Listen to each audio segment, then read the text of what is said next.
चलो शुरू करते हैं। 2022 का क्वेश्चन पेपर है ये। ठीक है। सबसे पहला क्वेश्चन देखिए क्या कह रहा है। The focal length of a lens of capacity 4 dioptre.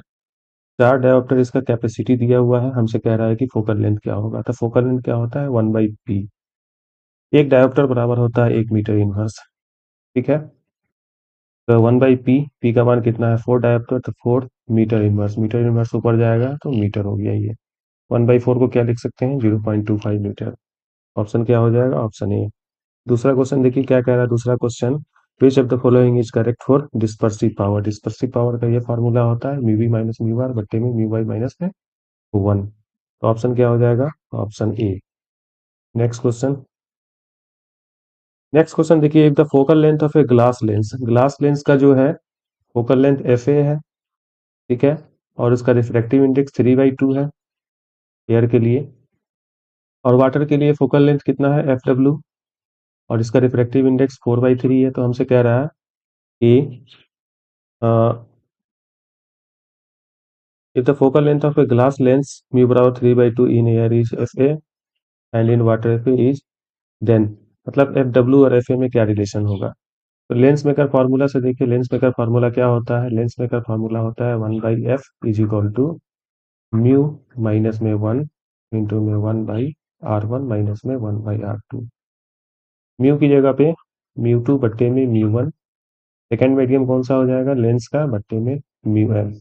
तो लेंस का देखिए यहाँ वही फार्मूला हम लिखे हैं, म्यू एल बट्टे में म्यू माइनस में 1, 1/r1 माइनस में 1/r2। म्यू एल लेंस का रिफ्रैक्टिव इंडेक्स कितना है 3/2, 3/2 दे दिए। और लेंस कहाँ है, एयर वाले मीडियम में। तो एयर का मीडियम मीडियम का कितना रिफ्रैक्टिव इंडेक्स होगा 1 होगा, माइनस में 1। 3/2 बट्टे में 1 कितना हो जाएगा 3/2 ही होगा। 3/2 में से 1 माइनस करेंगे तो 1/2 होगा, 1/r1 माइनस में r1। इसको इक्वेशन 1 मान लीजिए। फिर से लेंस मेकर फार्मूला लगाएंगे। तो म्यू एल लेंस का कितना है रिफ्रैक्टिव इंडेक्स 3/2 है। मीडियम का कितना है 4/3, तो 3/2 बट्टे में 4/3 माइनस 1, 1/r1 माइनस में 1/r2। तो ये पलट के ऊपर जाएगा 3/4, पलट के ऊपर जाएगा 3/4, 3/2 into 3/4 minus 1, 1/r1 minus 1/r2। फिर 3 जा 9, 9 माइनस 8 माइनस 1।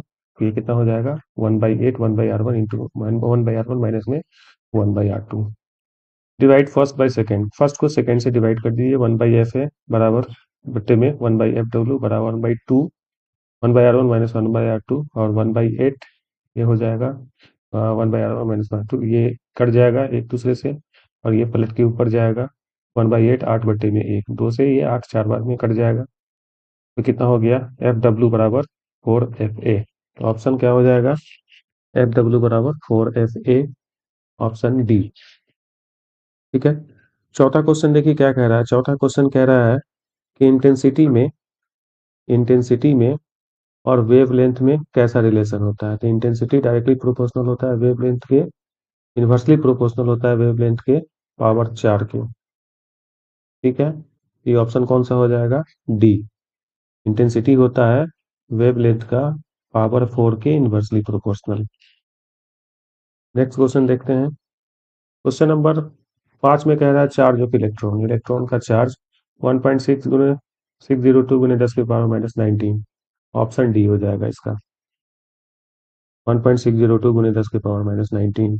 छठा क्वेश्चन देखिए आप, सोडियम का क्या पूछ रहा है। वर्क फंक्शन ऑफ सोडियम कितना होता है 2.75।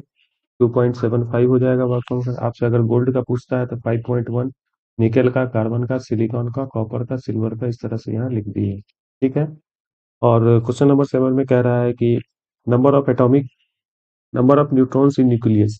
न्यूक्लियस में न्यूट्रॉन्स की संख्या बताइए। तो टोटल जो होता है एटॉमिक मास यूनिट वो ए होता है। और नंबर ऑफ प्रोटॉन की संख्या इसमें से माइनस कर देंगे तो क्या निकल जाएगा, न्यूट्रॉन की संख्या निकल जाएगा। तो ए माइनस जेड बी हो गया। क्वेश्चन नंबर 8 क्या कह रहा है, निम्नलिखित में कौन विद्युत चुंबकीय तरंग नहीं है। कौन सा विद्युत चुंबकीय तरंग नहीं है। तो लाइट वेव विद्युत चुंबकीय तरंग है, एक्सरेज भी है, इंफ्रारेड भी है। साउंड वेव क्या है आपका, इलेक्ट्रोमैग्नेटिक वेव नहीं है।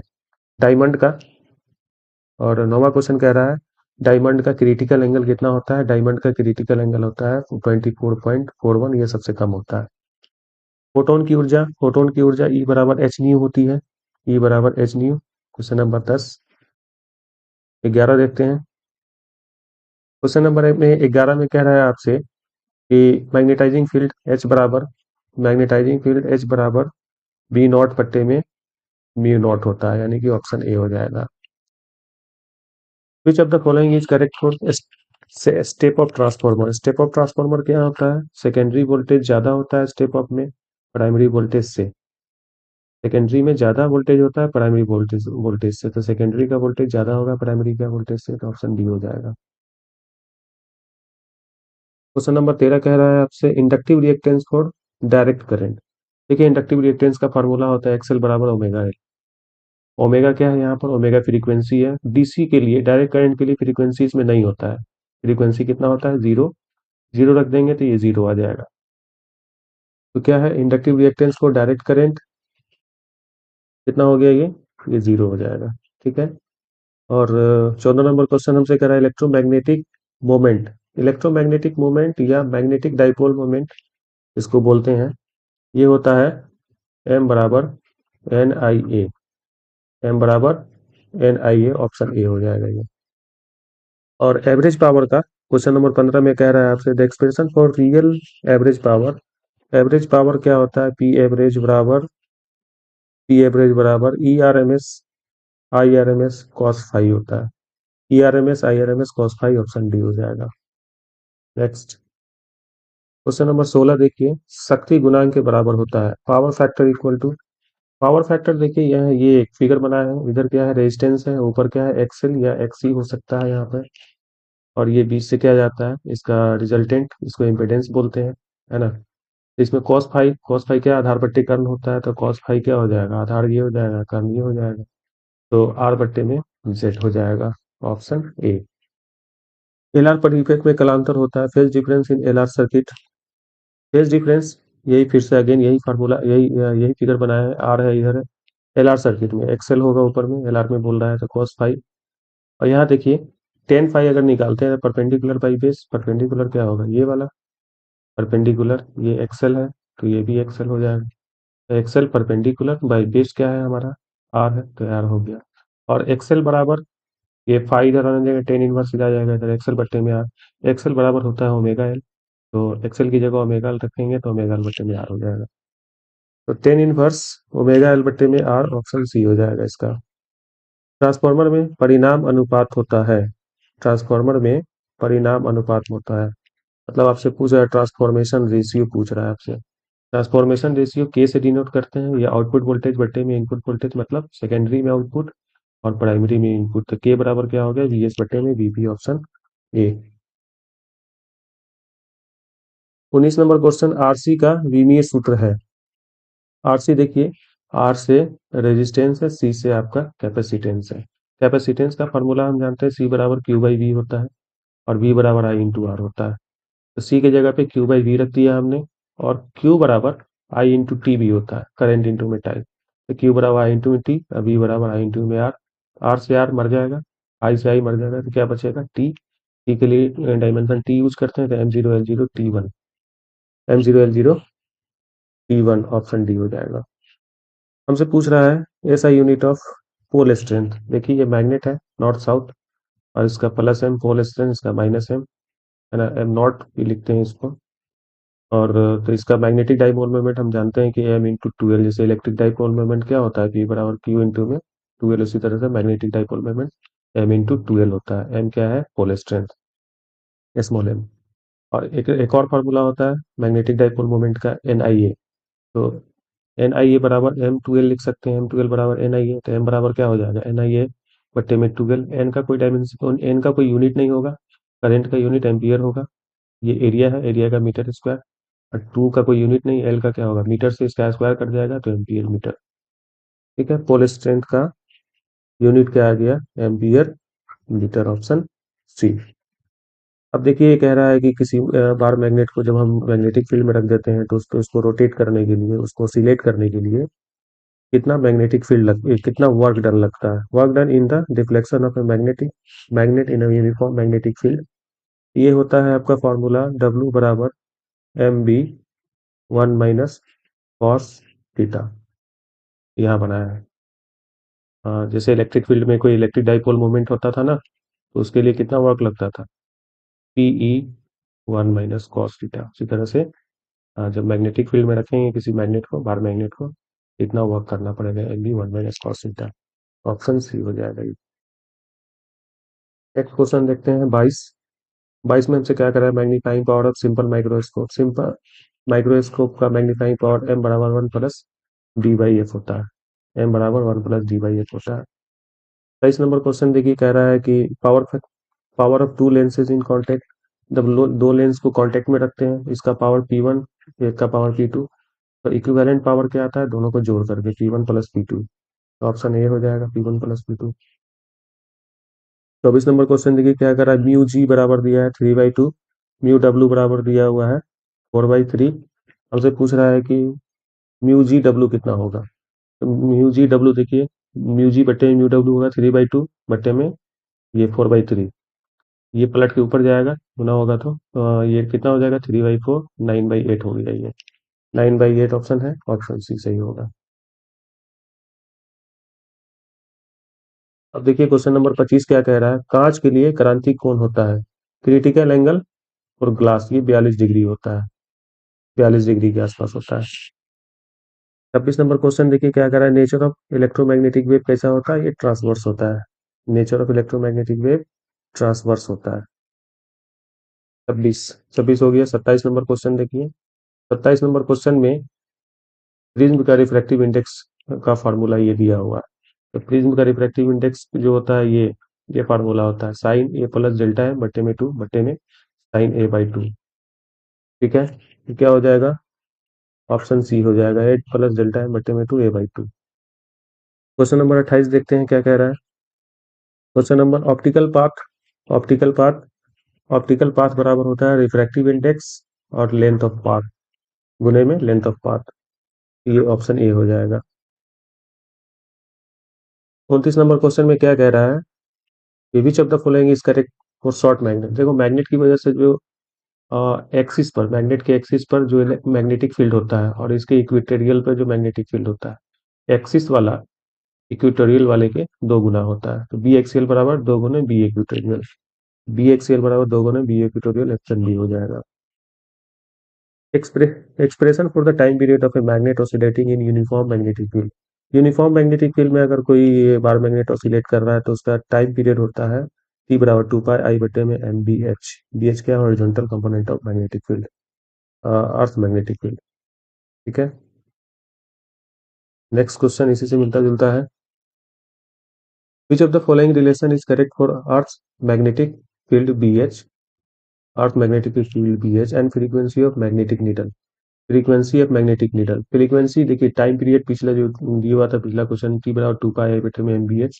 टाइम पीरियड, फ्रीक्वेंसी क्या होता है, 1/टाइम पीरियड, तो 1/T 2π, और आई नीचे जाएगा, MBH ऊपर आएगा। ठीक है, फ्रीक्वेंसी को यहाँ एन से दिखाया, एन से डिनोट कर दिया, तो एन से हम भी डिनोट कर देते हैं, एन बराबर 1/2π MBH बट्टे में आए। दोनों तरफ स्क्वायरिंग करेंगे, स्क्वायरिंग बोथ साइड, n² 1/2 का स्क्वायर 4, पाई का स्क्वायर, ये स्क्वायर करेंगे तो इसका रूट खत्म हो जाएगा, तो MBH बट्टे में आई। तो हमसे ये कह रहा है कि मैग्नेटिक नीडल का जो फ्रीक्वेंसी है, और हॉरिजॉन्टल कंपोनेंट ऑफ, ये इसमें हॉरिजॉन्टल कंपोनेंट मैग्नेटिक फील्ड के हॉरिजॉन्टल कंपोनेंट में क्या रिलेशन है। देखिए n² क्या है, सीधे सीधे इसके डायरेक्टली प्रोपोर्शनल है, n² directly proportional to BH, n² directly proportional to BH, option A हो जाएगा ये। Tangent law, which of the following is correct for tangent, और टेंजेंट लॉ क्या कहता है, B बराबर BH tan थीटा। उसके बाद 33 नंबर क्वेश्चन में है कि अपेक्षित चुंबकशीलता बराबर होती है। 33 number question, relative permeability is equal to, relative permeability को म्यू आर से दिखाते हैं, ये होता है म्यू बट्टे में म्यू नॉट, मतलब परमिएबिलिटी ऑफ मीडियम बट्टे में परमिएबिलिटी ऑफ फ्री स्पेस। तो म्यू आर बराबर म्यू बट्टे म्यू नॉट, ऑप्शन है। 34 नंबर क्वेश्चन देखिए, ये निम्नलिखित में कौन संबंध सही है, कौन सा सही है इसमें, तो BH² + BB², ये सब देखिए। तो एक जो है BH, मान लीजिए कि ये मैग्नेटिक फील्ड का हॉरिजॉन्टल कंपोनेंट है, ये वर्टिकल कंपोनेंट है, इस तरह से यहाँ लिख दिए हैं, ये हॉरिजॉन्टल और ये वर्टिकल, दोनों के बीच में 90 डिग्री का एंगल है, तो ये इसका रिजल्टेंट होगा B। तो इसका कर्ण स्क्वायर बराबर लंब स्क्वायर प्लस आधार स्क्वायर होता है ना, बी स्क्वायर बराबर बी बी स्क्वायर प्लस में बी एच स्क्वायर। तो ऑप्शन क्या हो जाएगा, बी स्क्वायर बराबर बी एच स्क्वायर प्लस में B B square, option A हो जाएगा। अब देखिए 35 नंबर क्वेश्चन क्या कह रहा है हमसे, विच of the following is correct for speed of electromagnetic wave in vacuum. Vacuum में स्पीड ऑफ इलेक्ट्रोमैग्नेटिक वेव क्या होता है, तो ये इस फॉर्मूले से निकलता है, सी बराबर 1/म्यू नॉट बटे में एप्सिलॉन नॉट। अगर म्यू नॉट का मान इतना रख दोगे, एप्सिलॉन नॉट का मान इतना रख दोगे, तो 3 × 10⁸ मीटर पर सेकेंड आ जाएगा, जो वेलोसिटी ऑफ लाइट होता है इन वैक्यूम। ऑप्शन बी होगा इसका। Next question. नेक्स्ट क्वेश्चन क्या कह रहा है हमसे, intensity of electric field at A point. किसी पॉइंट पर इलेक्ट्रिक फील्ड की इंटेंसिटी, इलेक्ट्रिक फील्ड बराबर क्या होता है, फोर्स बटे में चार्ज, फोर्स बटे में चार्ज, ऑप्शन बी। आवेश का पृष्ठ घनत्व होता है, सरफेस डेंसिटी ऑफ चार्ज को सिग्मा से डिनोट करते हैं, ये चार्ज बटे में एरिया होता है। Surface density of charge sigma बराबर चार्ज बटे में एरिया। अगर लीनियर डेंसिटी ऑफ चार्ज पूछेगा तो चार्ज बटे में लेन, सरफेस डेंसिटी चार्ज बटे में एरिया। अगर वॉल्यूमेट्रिक चार्ज डेंसिटी पूछता है तो चार्ज बटे में वॉल्यूम होगा। उसके बाद गोलीय स्फेरिकल कंडक्टर की कैपेसिटी कितनी होती है, तो सी बराबर 4 pi epsilon nought R, small R into capital R divide में स्मॉल आर माइनस में कैपिटल आर। क्या हो जाएगा, ऑप्शन ए हो जाएगा इसका। ठीक है, capacity of spherical conductor C बराबर 4 pi epsilon nought small R गुने में कैपिटल आर डिवाइड में स्मॉल आर माइनस में कैपिटल आर।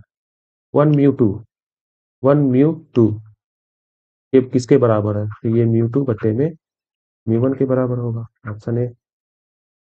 और रेटिना पर कैसा इमेज बनता है, रेटिना पे इमेज बनता है आपका रियल और उल्टा, रियल एंड उल्टा, उल्टा रियल एंड इन्वर्टेड। ठीक है, 40 नंबर क्वेश्चन। ये क्या है, 41 नंबर क्वेश्चन है, the magnifying power astronomical telescope. ये बी होता है एफओ बटे में एफ ई। एफओ क्या है आपका, एफओ क्या है, फोकल लेंथ ऑफ ऑब्जेक्टिव, और एफ ई क्या है, फोकल लेंथ ऑफ आईपीस, जो नेगेटिव में होता है, तो माइनस एफओ बटे में एफ ई होगा, option B. Which of the following is the cause of formation of rainbow. का काउज क्या है, डिस्पर्सन। निर्वात का, ये एप्सिलॉन नॉट का मान पूछ रहा है, 8.85 गुने 10⁻−12 फैराड पर मीटर, ऑप्शन ए हो जाएगा। ये ऐसा unit of electric dipole, electric dipole क्या होता है, पी बराबर की इंटू में 12, चार्ज का चार्ज इंटू में 12, चार्ज का कूलम, इसका हो जाएगा metre, coulomb metre, option B. और 45 कूलम नियम का सदिश रूप क्या है। कूलम का नियम F बराबर 1/4 पाई एप्सिलॉन Q1 Q2 बटे में आर स्क्वायर होता है, ये इसका स्केलर फॉर्म है। इसको अगर वेक्टर बनाना चाहते हैं तो इसमें आर कैप यूनिट वेक्टर लगाना होगा। आर कैप जब लगाओगे, आर कैप बराबर क्या होता है, आर वेक्टर बटे magnitude of R. R vector नीचे आर मैग्नीट्यूड से गुना होगा तो आर का पावर 3 हो जाएगा, ये होता है इसका वेक्टर फॉर्म। देखिए ऐसा कोई ऑप्शन है क्या इसमें, ऑप्शन ए, Q1 Q2 बटे में आर का पावर 3, ऊपर में आर वेक्टर। ठीक है, 40 नंबर क्वेश्चन क्या कह रहा है, the capacity of any conductor C बराबर क्या होता है, Q/V, ऑप्शन डी हो जाएगा।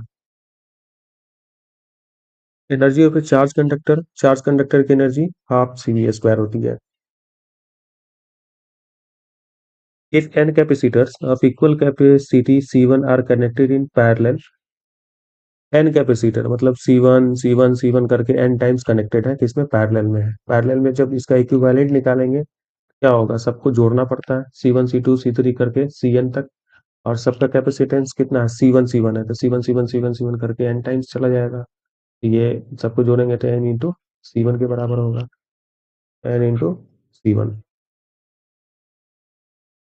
49 नंबर क्वेश्चन देखिए, 49 नंबर क्वेश्चन क्या कह रहा है, dielectric strength for air, air का डाइलेक्ट्रिक स्ट्रेंथ कितना होता है, 3 × 10⁶ वोल्ट मीटर, वोल्ट पर मीटर।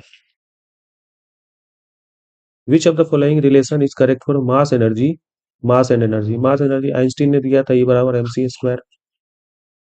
उसके बाद क्या क्या कह रहा है, binary number of decimal, binary number of decimal number, ये 8 दिया है डेसिमल नंबर, उसको बाइनरी में कन्वर्ट करना है, 2 से भाग दिए, 2 2 चौका 8, शेषफल 0 बचा, फिर से 2 से भाग दिए, 2 दूना 4, शेषफल 0 बचेगा, फिर से 2 1 तो 0, शेषफल बचेगा, इसको उल्टा करके नीचे से ऊपर तक ऐसे लिख देते हैं, 1 0 0 0, 1 0 0 0 होगा, 1 0 0 ए ऑप्शन। 52 नंबर क्वेश्चन क्या कह रहा है कि नैंड गेट का संकेत होता है, नैंड गेट का संकेत ये होता है इस तरह से, नैंड गेट एंड और नॉट को मिला करके बनता है, ये इसका आउटपुट है। Relation between half life time और डीके कांस्टेंट में क्या रिलेशन होता है, 0.693 बटे में लेमडा, ये रिलेशन होता है, ऑप्शन ए हो जाएगा ये। निम्नलिखित में कौन अल्फा कण के लिए सही है?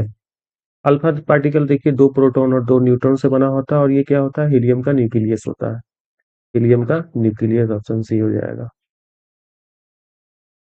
इसमें देखिए क्या कह रहा है, which of the following equation is correct, इसमें से कौन सही है? यूरेनियम टूटता है थोरियम और हीलियम में टूटता है, तो बस बैलेंस कर लीजिए इसको।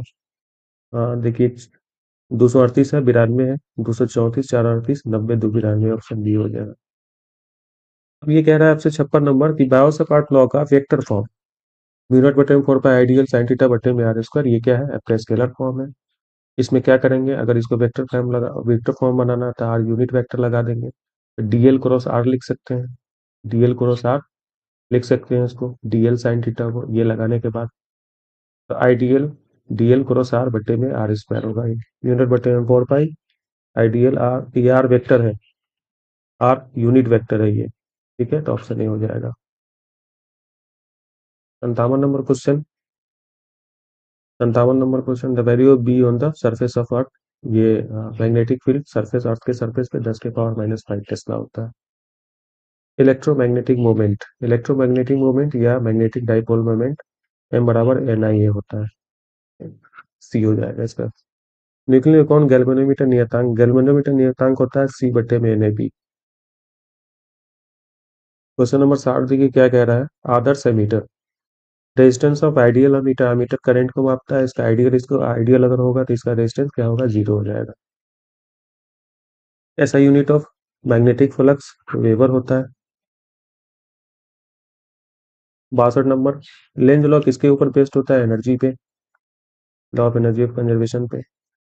Inductive reactance is, inductive reactance XL बराबर ओमेगा एल होता है, ओमेगा क्या है, फ्रीक्वेंसी है, फ्रीक्वेंसी 2 पाई एफ के बराबर होता है, 2 पाई एफ एल हो जाएगा ये, 2 पाई एफ एल, ऑप्शन है। ऐसा यूनिट ऑफ इलेक्ट्रिक इंटेंसिटी का ऐसा यूनिट ई बराबर फोर्स बटे में 4 न्यूटन पर कूलम, वोल्ट पर मीटर भी होता है, तो न्यूटन का पर कूलम ये ऑप्शन में है। ठीक है, 64 नंबर का बी हो जाएगा, न्यूटन पर कूलम। 65 देखिए करंट डेंसिटी के बारे में पूछा है, which of the following is correct for current density, current density बराबर क्या होता है, करंट पर unit cross sectional area, B हो जाएगा option. Which of the following is correct for mobility, mobility क्या होता है, म्यू बराबर ड्रिफ्ट वेलोसिटी पर unit electric field, drift velocity पर unit electric field, option A हो जाएगा, option A. Which of the following is correct, 1 watt बराबर कितना होता है, देखिए वाट किसका यूनिट होता है, पावर का, पावर बराबर क्या होता है, वर्क बटे में टाइम, तो 1 वाट बराबर 1 जूल, वर्क का जूल, 1 सेकेंड, तो 1 जूल पर सेकेंड हो जाएगा, 1 वाट बराबर 1 जूल पर सेकेंड। 68 नंबर क्वेश्चन देखिए, नीला रंग के लिए कार्बन प्रतिरोध कलर क्या है, colour code of carbon resistor, इसका निकालने का ये ट्रिक है, BB Y of created detain has very good Y, इसका BBROY ले लिए, BBROY ले लिए, ग्रेट ग्रेट ग्रेट का जी ले लिए, B10 का बी ले लिए, हैज का कुछ नहीं लिए, वेरी का वी ले लिए, गुड का जी ले लिए, और वाइफ का डब्ल्यू ले लिए। 0 से 9 तक इसका नंबरिंग कर दीजिए, इसका कलर लिख लीजिए, black, brown, red, orange, yellow, green, blue, violet, grey, white. हमसे क्या पूछ रहा है आपको, ब्लू का, देखिए ब्लू यहाँ है, ब्लू का 6 होगा, ब्लू का 6 होगा, option D. Ampere hour is the unit of charge बराबर क्यों क्या होता है, I × T, आई को एम्पियर लिख सकते हैं, इसको आवर लिख सकते हैं, तो एम्पियर आवर किसका यूनिट है, चार्ज का, एम्पियर आवर चार्ज का यूनिट है। निम्नलिखित में लॉरेंज बल के लिए कौन सही है, which of the following is correct for Lorentz force. Lorentz force के क्या होता है, इलेक्ट्रिक फील्ड मैग्नेटिक फील्ड जब दोनों मौजूद हो, उसमें कोई पार्टिकल रखा हो, चार्ज पार्टिकल, तो उसके ऊपर फोर्स लगता है क्या, इलेक्ट्रिक फोर्स, और मैग्नेटिक फोर्स दोनों रहेगा, इलेक्ट्रिक फोर्स का वैल्यू Q × U होता है, magnetic force QBB sine theta, VB sine theta को V × B भी लिखते हैं, अगर इसमें से Q कॉमन ले लेते हैं तो F बराबर क्या हो जाएगा, E+Q × E+V × B, Q में E+V × B, ऑप्शन ए। ये था 70 का 70 ऑब्जेक्टिव 2022 में पूछा हुआ, बहुत आसान क्वेश्चन पूछा हुआ था 2022 में। ठीक है, थैंक यू सो मच, मिलते हैं नेक्स्ट वीडियो में।